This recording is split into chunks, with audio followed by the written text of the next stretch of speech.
Hello, welcome back to See What Sticks, a podcast combined with Hollywood Casting and Film. I'm your host, Russell. I'm Vinay. We got And Matt. I'm Matt. And introduce the two writers we have with us today. They've been writing a few stories for us so far. And this is one of the things I love about what we're doing with Hollywood Casting and Film, especially in the Midwest. We're actively going out and seeking the best writers we can find, and we're helping them bring their stories to life. And today we have two of those writers with us, John Stringfellow and Diane Baumgartner. So first of all, John, you're in Chicago, right? Yes, I am. Oh, great. And Diane, you're still are you in Michigan? I'm located in Chicago, but I go back and forth for family. Oh, okay, great.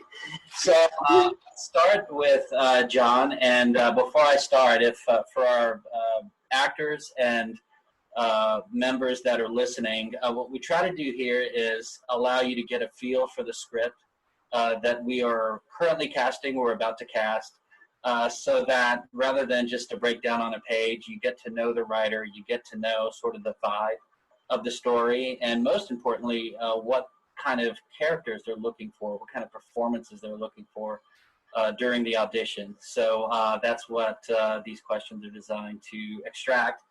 So let me start with you, John. Obviously, you're shooting we're working on a story with you, and can you tell the audience the title again so I don't mess it up? Yeah, it's a bit long. It's called Don't Be a Menace in South Chicago While Eating Your Pineapple in the Hood.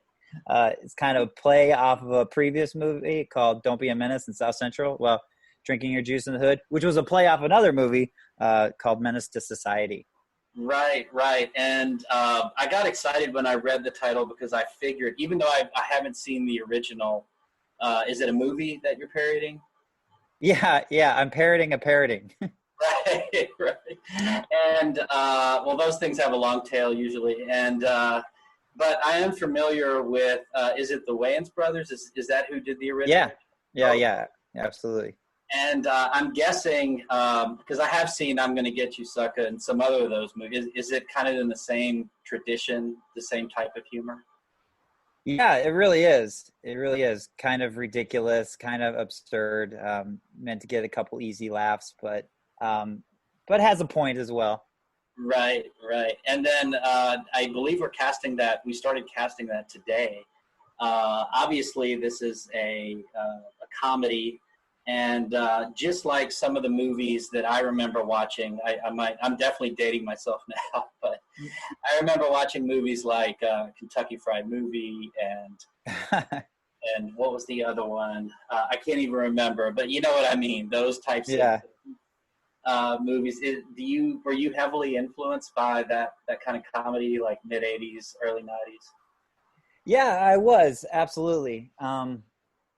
I guess I would say I've been influenced by a whole spectrum of movie types and comedies. I like to watch just about every comedy under the sun. But yeah, I was influenced by those certainly. Oh, great! And then when we auditioned for it, are you looking for over-the-top performances, something that really pops on screen? So when people audition, they should kind of bring their comic chops to the table? Yeah, that's a great question. With some of my castings in the past, I've actually gone even to non-traditional actors and just like stand-up comedians and people around the college campus that like to do just really funny, stupid projects. Absolutely. People with a sense of humor. I think there's a lot of room for improv in this particular production. So I would love to, the actors, I would love to hear their opinions. I'd love to see them kind of freestyle and do whatever they think that their character would do that's kind of funny or interesting. Okay, great. And since we have limited time, I'm going to move to Diane, our other writer, who writes in a completely different genre, but equally good, equally compelling. And Diane, I believe the film we're casting now is called The Trainee, right? Yes. Correct. Can you tell the audience a little about the synopsis? Yeah, absolutely. So it's kind of a slapstick comedy. I was thinking SNL sketches when I wrote it. It was really fun to write.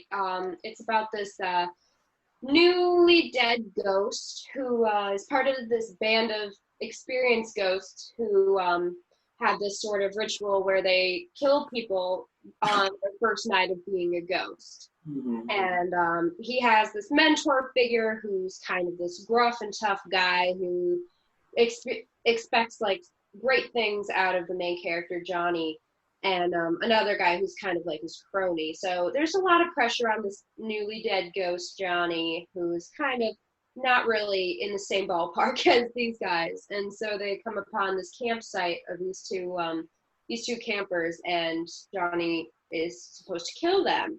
And it takes a turn for the weird and the bad, and it's just a whole bunch of different things. Right. And I remember when we did a screenwriter sort of a profile on you several months ago, and you said that your influences were, I believe, Stephen King and J.K. Rowling. Do I have that right? Yeah. Mm-hmm. My usual genre is horror and fantasy. Mm-hmm. Those are my favorites, and drama. But I don't know. Sometimes I'm trying to get more into comedy. I've been writing a lot more comedies lately, and my inspiration for that is probably Key and Peele.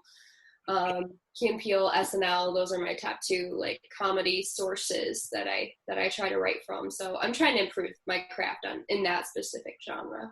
Right. Well, I very much enjoyed it. It almost reminded me. I don't know if you watched the show Better Call Saul. If you've seen that. Yeah. Mm-hmm. It kind of it almost had that Breaking Bad type feel to it, where you're in this really dark, the characters are in this really dark place, and yet they're still normal people in this terrible, scenario. And I love that. I love that style too. Breaking Bad's one of my favorite shows, so that's something that I've just been always in awe of with that show. Like, terrible things can happen, but they're just like, it's a normal day on the job. Right. And then when actors audition for your film, are you, what type of performances are you looking for during that audition? Yeah, so with Doug, the ringleader of the crew, if you will, I kind of pictured him really burly, really kind of no BS kind of guy who kind of older, like 60s maybe, just like he's experienced, and then his cronies around the same age as Johnny, but Johnny's kind of like, he's young, he's like probably in his 20s, just he doesn't know the way of the world, I guess, yet, and just really angsty, really nervous, kind of that weird kid in high school, that kind of thing. And then for the other characters, the campers, Hazel and Max, I didn't really have anything in mind. I'm actually really excited to see what actors will bring to those two characters, because I feel like there's a lot of potential with improvisation and just kind of figuring out who the characters are with that. Right. Well, good.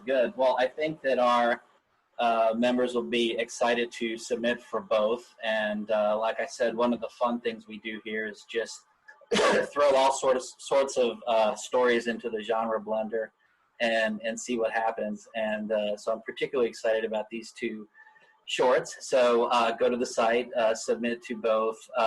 Don't be a menace in South Chicago while eating a pineapple. I'm sure I screwed that up, John, right? You did great. You did great. Don't be a menace for short. Okay, don't be a mess. And then the trainee. And submit, and then reach out to us at help at HC&F if you have questions. But go submit today. Perfect. So we're going to transition all of us into the next part of the podcast, and I'll let you guys take it away. And then I'll put in my answer or kind of my story as well. But first, thank you, John and Diane, for coming on and talking about the projects that you're going to be spearheading here. That's awesome. And it's really cool to get different personalities on the show. But I think that's one of the reasons I'm going to ask this next question to everyone is, what was one film or I guess piece of media that really kind of inspired you or drove you towards becoming a filmmaker or inspiring you to want to make films? I think might be better. Who should go? Take it away. One comment. Sorry, my dog's barking in the background. But one film that's really inspired me to make comedy is Tommy Boy. I watched it. I saw it for the first time when I was like 14. It was one of the first PG-13 movies I saw. And I just thought the writing was impeccable. The acting was amazing from Chris Farley. And I loved the structure of it too. And I always kind of thought, like, how would I be able to kind of capture this similar structure? And like just thinking about how fun it would be to write something like this with not a huge kind of premise, but just really great dialogue, really great acting, just to be able to bring that to the screen. So I think that movie really helped inspire me to want to write. That's right in the comedy genre. Yeah, I'll jump in and comment. I think everybody loves that movie too. It's great. And I guess the thing I like about it is you can almost tell it was written for Chris Farley. There's absolutely. scenes, him talking into the fan. You clearly yeah. thinking of him when they wrote that. And I sort of like those types of stories where the story itself is kind of indelibly shaped around the lead actor, and because you always get some interesting performances with those types of films. Yeah, definitely. I think it's really interesting that one of the things that inspired you to get into this is a comedy. I think just for me, so differently, it was the opposite of a comedy that really drove me to want to be in film and want to create movies. So it's interesting just to hear the thing that kind of like sparked that was something funny, whereas for me was a very unfunny sort of style of film that was really like, wow, I want to do this. But I love comedies. I think I like watching comedies more than I like making comedies. So it's just interesting to hear that from another filmmaker, kind of like the other standpoint there. Right. Great. How about you, John? What movie kind of sticks with you as the chief inspiration? Yeah, I'd have to say The Big Lebowski. Of course, I love anything from the Coen brothers, and I just think, the writing is absolutely perfect. But it kind of like Tommy Boy in the sense, but that it really takes the actors to really bring it to life. Sometimes I wonder, I didn't read the script for The Big Lebowski, but I wonder what it looks like. And I guess it's probably not half as funny as it is, on paper, as when the actors really bring it to life. Like just the nuances of each of the actors and the way that they perform it is what really makes it awesome and amazing. And the directing, of course. But I think it's just absolutely hilarious. But I think probably if you read it on paper, probably not that funny, but when you see it, it's just ridiculously funny. Yeah, and I love that movie too. You actually kind of you halfway stole mine. Mine is a Coen Brothers movie as well. But Fargo, I bet you're going to say, aren't you? What's that? You going to say Fargo? No, but okay. But no, I get a feeling when I watch Coen Brothers that they have these very, very specific scenes that they want to put on film.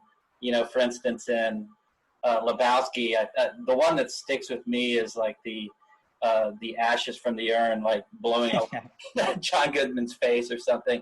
And when I'm watching their films, I almost feel like they start with something like that, and then they kind of work backwards and try to figure out, okay, how do we put this into the movie? Mm-hmm. But yeah, that's why I kind of love their movies a lot as well. So which one were you going to say, Vinay? I was going to say Raising Arizona. Okay. I absolutely, and probably for a lot of the same reasons you said, Lebowski. I saw it, and again, dating myself, but in the late 80s, I think HBO was on TV. Like that's what you watch when you were like 12.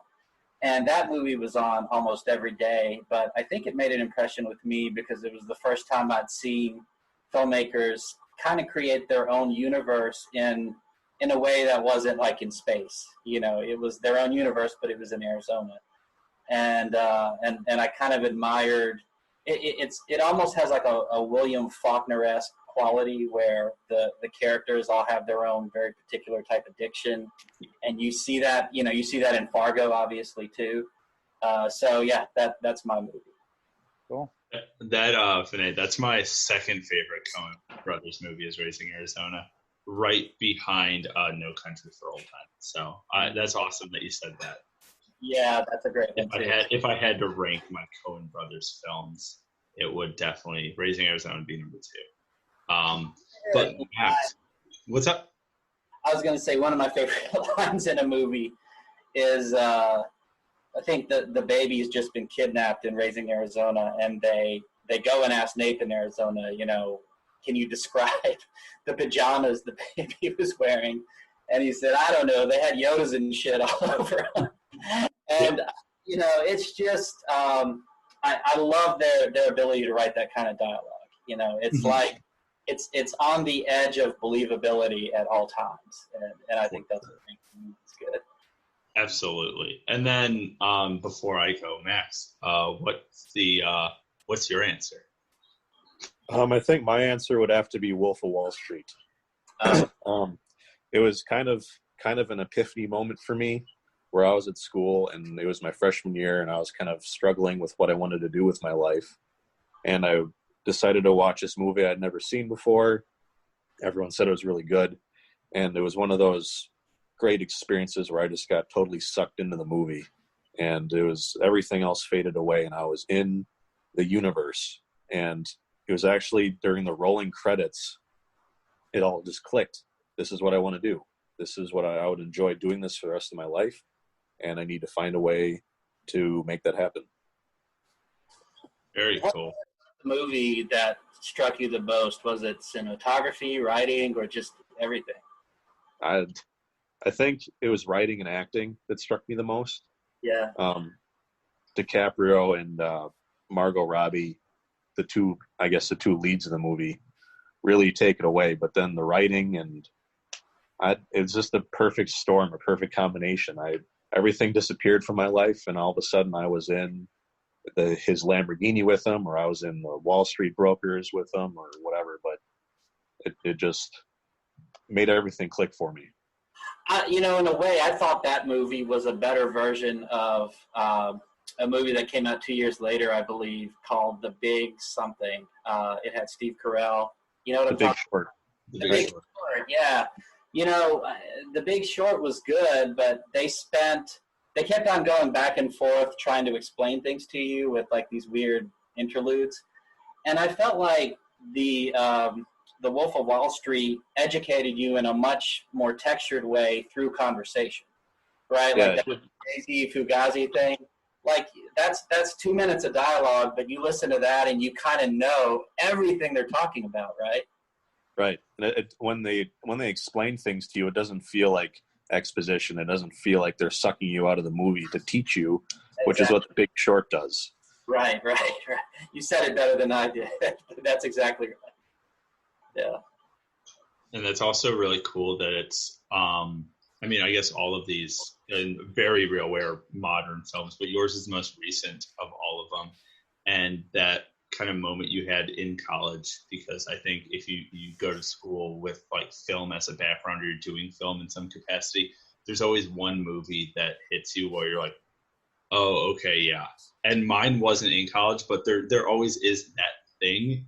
And it's cool that yours happened at that point and you have such like that vivid memory of it where like you're like, oh, at the credits you're like, yep, this is it. I'm doing this thing now. And like you made up your mind. But yeah, that's super cool. And I know when we've talked before, I know you've talked about the Wolf of Wall Street quite a bit. So it's cool that tie together is like so big. But I know for anyone listening, they'll know what mine is. Mine's The Lord of the Rings. I saw it when I was like 5 or 6 in theaters. So I'm, I guess, aging myself. So people now know who are listening, who know how old I am exactly. So I saw those in theaters. I remember seeing the Fellowship of the Ring on the opening night in like 2000 or 1999. My mom and dad took me, which is a great idea to take like 5 or 6 year olds to that. And I remember after they all came out, my parents had got the extended cuts, and I spent more time watching the behind the scenes material on how they did all the costume design, how they designed Middle Earth and how everything was so tangible and real, and how like the casting crew and like Peter Jackson, Andrew Lesney, the late cinematographer, how like fun it sounded. And they're like, yeah, this is our job. And I think since that point, I had it in my head where I'm like, oh, you can do this. You can like move to New Zealand and essentially play with toys and make something that transports you to a place that has never existed, but it feels so much more real than some documentaries you watch, just because it's a labor of love and it took them 5 years to make these 3 movies, or it took them 6 years to make these 3 movies. And I think up until that point, a lot of film people would have said the most like epic of all the films beforehand maybe would have been Lawrence of Arabia. And I think this broke that in a very real way, because it's real cast, it's minimal use of CGI. And I don't think there's any film that will be like it again because of our reliance on computer graphics now. I think it was the last of its kind. It was the end of that era of having 10,000 real people on screen. Now, especially with COVID, you're not going to have 10,000 real people on screen. And I think like the Avengers kind of did something similar. I love the Avengers movies or hate them, but I think Lord of the Rings was kind of the end of that era of like the epic war movies of like knights in shining armor, high fantasy. And I think it was really cool. And I'm a big enough fan that I have it tattooed on me. So it's one of those things that's made like a very big impact in my life. And I think it's really cool hearing how different, Vinay's and Diane's, Max's, and John's films are all from each other, but that same feeling where you have like, yes, this is something special, and it hits something in you, and you don't always know why or how, but it just does. Right. And I think we all have that feeling, like if you're in a conversation with someone and you bring up like anything like Big Lebowski, any Coen Brothers movie, or like any Scorsese movie, or any comedy, and then you get like so attacked when someone is like, yeah, I don't like that movie. You're like, why? And it's like you like personally take it upon yourself to defend this film because it's part of your identity, whether you want it to be or not. And I think it's interesting hearing it from different filmmakers who all have like a different idea of what a great film may be. Where like John's film that he's written and a few of the other scripts I've read from him are so different than scripts I've written or what Max is writing. And one project I know that we worked on that Vinay had written, and Diane's films, and they're so different. And it's cool to see like where the fingerprints come from. Yeah, and the other thing I find interesting is, Diane doesn't write scripts like Tommy Boy, and John doesn't necessarily write scripts like, or at least the current script that you've written isn't like Coen Brothers. But if you're a fan of something and you really love the craft, you learn to take whatever you can from any genre and then inject it into whatever you're doing. And I think, have to like make it your own. Sorry, go ahead. And I said you have to like, you just look at it and then you're like, all right, this is cool. Well, how do I make this mine? How do I put it in my style? That kind of thing. Right, exactly. And then the best writing, I think David Chase, the guy that did The Sopranos, he, the thing that annoys him the most is when people ask him, do you write comedy or drama? And, and according to him, it's like there always has to be elements of both in everything you're doing, or else it doesn't feel real, right? So I think that's what was, because, when I first heard The Sopranos were coming out, the movie, I think it was Analyze This, had just come out like a year before. And I thought to myself, well, what are they going to do? Like, I've already seen this. And then when we all watched it, we realized that it was more of a character study than some kind of zany story about the mob. And so I think that as filmmaking becomes more and more accessible, people can make things on digital, it becomes easier to experiment, right? And start doing all this fusion stuff. And I'm seeing that in what we're casting now and what we're writing now. So that's what's real exciting to me as well.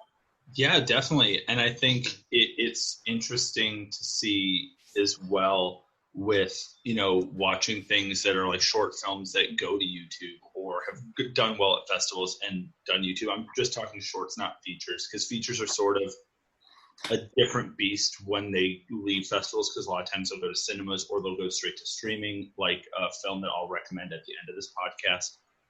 But it's interesting where you have these genre-breaking films and you can see where maybe this filmmaker definitely was inspired by something else in their own childhood or in their own like love of filmmaking, where you're like, okay, I see what they've watched a lot of, or their team or their cinematographer has watched a lot of, to kind of get that image where it's like Spielberg was inspired by Kurosawa and then J.J. Abrams was inspired by Spielberg. So you can like trace it back in like this like family tree of filmmaking. And like with a lot of indie films, you can see it as well, where I don't think it's mimicry. It's more like flattery, and it's more like paying homage to something. And everyone else I think can field this question is when someone asks you, when you tell them your favorite movie and someone asks you, oh, do you want to make that when you make bigger pieces? And my answer for Lord of the Rings is I don't want to make another one of those. I want that to stay special for me. And I want that to stay at the top of my like hierarchy of all film. And I don't ever want to like usurp that thing. Right. Do you feel the same? Yeah, and I almost separate what film made an impact on me and the film that I always seem to turn on before I go to bed. Like the most watchable film, if I were to say the most watchable, it may not be Raising Arizona. It might be like Heat or something. There's certain movies, and I think it has to do a lot with the pacing of that movie. I have a lot of subcategories as far as what movies I like based on, what criteria we're talking about. Yeah, for sure. And then one thing I will have everyone do at the end of all of our podcasts. Now, I think this is fun, and I'm going to spring it on everybody. And Max knows a little bit about this, but I would ask everyone on the show to put out a recommendation for people who are listening, who are, our subscribers who are listening, or people who've just found us, or something else, something that we think that you should watch this week. Until our next episode. So at least now you have 5 different things to watch. And, a lot of people are still, locked inside or working from home, or, have like an altered schedule because of the hecticness of the world right now. So I thought it would be a fun idea for all of us to give at least one recommendation that we'll put in the description of this, that you can either find on streaming services if you have them, or like rent on Amazon or rent on Apple for like $3.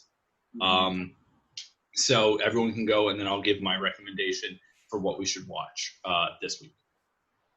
All right. So why don't we let the writers go first? Diane, why don't you go first? Yeah, I actually have one that came to mind. I watched this like right at the height of quarantine. It's called The Wildling. It's on Netflix, and it's a I wouldn't say it's a horror. It's more of a thriller, kind of like a psychological thriller, and it hasn't very many good reviews for whatever reason, because I loved it. It is really, it makes you really think. It has a lot of feminist subtext and a lot of subtext about society. It's about this girl who is found living in a basement after being abducted, and then weird things start to happen to her, and she starts to become like an animal. It's kind of hard to describe, but it's really cool to watch. It is kind of open for interpretation. A lot of it is, especially the ending, and it's really captivating. The performances are very captivating, and I just love like how it makes people think. That is what I want to do in horror. That's what I want to do when I write thrillers. and this captures it perfectly. So I think The Wildling is something that you guys should really check out. I'm going to watch it tonight. Awesome. It's on Netflix too. If I know. What? Oh, sorry, I was asking John. Yeah. I would say, and anybody can YouTube this, Man Stroke Woman. It's British humor, has Nick Frost in it. It's just a bunch of really short, comedic sketches in the British humor style. Really funny. I highly encourage it. There's a bunch of good ones that are short. But also, I'd like to take this opportunity to thank HC&F for giving us the opportunity to make these scripts actually come to life. I'd say there's probably nothing more frustrating than writing something that you're really excited about, but that's never going to get actually made. And there's no greater privilege than that thing actually being made. So there's a lot of work that goes into, a whole team and producing something, and HC&F gives us that ability. And that's a real privilege that I really appreciate and thank you guys for. I'm very thankful as well. This is an incredible opportunity, and I'm very appreciative of everything that you guys have done. We appreciate your creativity and your effort, believe me. And it's fun to produce fun, unique scripts with like cool people to work with. That's the best thing, when people who are making the scripts and the creative minds, who come up with all these ideas are super flexible and they give you ideas. It makes the producing side, which can be a little hectic, can make it a lot of fun. So thank you. Yeah. And then Max, before I give mine, what's your recommendation? Mine will be one that I just watched the other day on Netflix, The Devil's Advocate. It's one of my favorite Al Pacino movies, probably only second to Godfather's. And it's this great legal drama that has a supernatural twist to it. And I don't want to ruin anything, but that's my recommendation. Such a good movie. So good. And then to close it off, my recommendation is a new film. It's on Hulu right now. It won Sundance. It won a lot of stuff at Sundance. It's called Palm Springs. And it has Andy Samberg in it. And all I'll say is his line from the movie. It's about one of those time loop things that you may have heard about. And that's all I'll say. And it's like if Groundhog Day had two people trapped in a time loop. Oh, wow. And it is That sounds awesome. so clever. And they run with a few ideas that you ask yourself in Groundhog Day, like, well, why wouldn't you just do this thing? Or what? It is very clearly inspired by someone who's watched one of these movies and has thought through a lot of this in extreme detail to be like, well, why wouldn't you? Or why would this happen? That doesn't make sense. And they answer all of it. And there's a very, very creative twist on it. And I recommend everyone watch it. It's only 90 minutes. Super, super quick watch. And it is, in a time where a lot of stuff is very tricky, it is a very good, feel-good movie. And you'll leave the movie smiling. J.K. Simmons has maybe the funniest role I've ever seen in any movie in this. And just like thinking about it makes me want to laugh. His character, I don't know if it's improv. I don't know what it is. It makes you die laughing. So I absolutely recommend watching Palm Springs. So yeah, it's on Hulu. It's free, or if you have Hulu. But yeah, it's great. And my recommendation is I'll actually go with the fairly somewhat popular movie, about 20 years old, for the very specific acting performance. A movie called A Simple Plan. Have you seen it? Yeah. It's Bill Paxton, Billy Bob Thornton, and I think Bridget Fonda.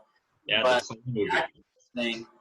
The performance by Billy Bob Thornton is just unfreaking believable. He, if you remember, he plays like a dim-witted, perceptive guy with real feelings. I guess that's the best way to describe his character. And it's just a masterful performance. It's a much, much better version of Forrest Gump, if you know what I mean. And it's if you haven't seen it in a while, I'd recommend watching it just for that performance. Yeah, it is. Vinay, I will add to that. It's the airplane movie in the winter. It is Yeah. So good. And I know John and I actually watched that on the same day. We were in a class and we watched that. That movie, I'd seen it before, but I watched it in the class, and there's a few moments in there where you're like, oh my God. Like, Yeah. Because it's completely logical, right? It's like this Shakespearean, but also maybe Hitchcock, where the ante just gets upped and up ever so slightly every 5 minutes, and the plot doesn't rely on some kind of explosion from a character or some betrayal. It's just gradual, and you get into it. And I thought the writing was particularly good for that reason as well. For sure, it is incredible. But thank you everyone for joining this episode. And I hope everyone listening enjoys this, and I'm sure we'll have John and Diane back in the future. And Max is a regular, so am I, and so is Vinay. Thank you very much. Have a nice week, and we'll catch you next time.